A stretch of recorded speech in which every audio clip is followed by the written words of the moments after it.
When I was growing up, multiplayer games were only just heading into their golden age. Back then, Halo, Battlefield, and Call of Duty were the go-to multiplayer first-person shooters. And while they're all fundamentally different from each other, they all required one thing to succeed: teamwork.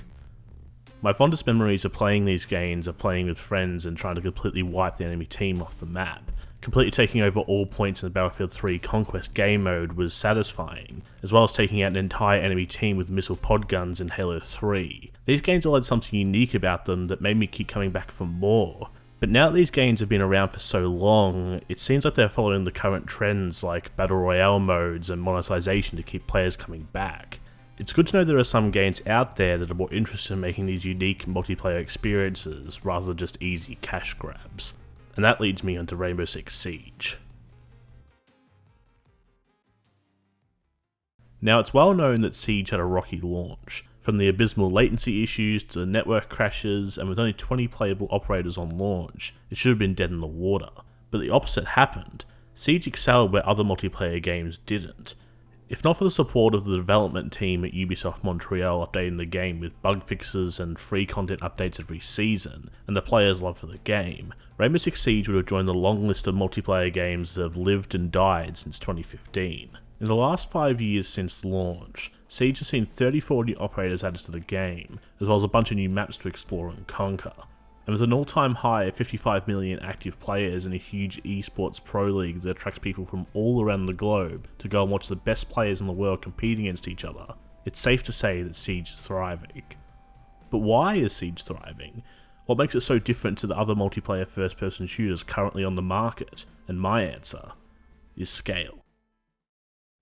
While other traditional first-person shooters have tried to increase the player count and map size every iteration, like Call of Duty going from smaller maps with a player count of 18 per game mode, to now 64 players in one game in Modern Warfare, about the same as Battlefield 5. But the thing is, bigger isn't always better. Siege only has 10 players per game, 5 on the attacking side and 5 on the defending side, and there is no respawning, meaning that once you're dead, that's it. This leads to some of the most intense matches that you'll ever experience in a video game, but also leads to unique options for how you want to either attack or defend. Do you want to go in all guns blazing, burst into a room using an explosive charge and take the enemy by surprise? Or take it silently, sneak up behind enemies and shoot them in the back? There's a multitude of different options you can take, but these plans don't always work, and one misstep could lead to your whole team's defeat. And that's why Siege is so unique compared to other competitive shooters currently on the market. Each round can be completely different from each other.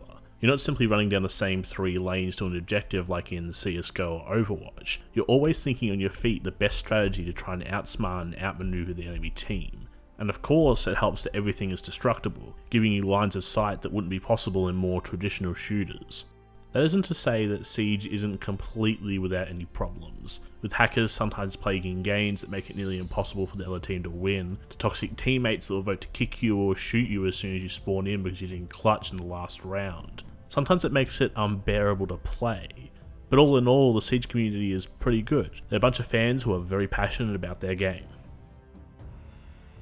2 weeks ago, the best Siege esports teams came together for the 6th Invitational 2020, the biggest Siege esports event ever held. Over 5 weeks, teams duked it out live for everyone to see, leading up to the World Championship in Montreal, Canada. Watching the final matches was a sight to see, and all the teams played extremely well, but in the end, there can only be one winner. A day after the Invitational ended, Siege saw its concurrent players on Steam soar to 178,000 players, with even more people watching Siege on Twitch. Siege has come a long way since its 2015 release, and it's only going to get better, with more seasons, new operators and new maps, and even a new spin-off game coming later this year. Who knows how big Siege can get? Thanks for watching.